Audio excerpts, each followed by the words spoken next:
করে মারা যাবে, খালিদান মুখাল্লাদান আবাদান, চিরদিন চিরস্থায়ীভাবে জাহান্নামে থাকবে। কি হবে?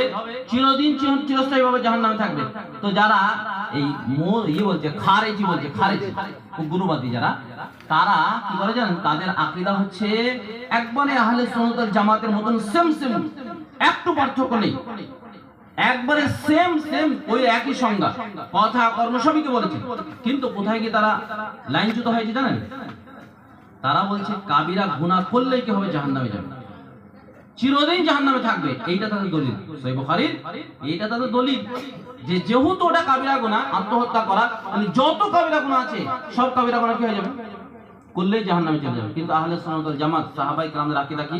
যে না, যদি ঈমান ভঙ্গ না হয়ে যায়, এমন পাপ করলো যে ঈমান ভঙ্গ, হ্যাঁ ওখানে একটা সহিহ মুসলিম আটা হাদিস রয়েছে, যদি সেটাকে হালাল না মনে করে আত্মহত্যা করেছে কিন্তু হালাল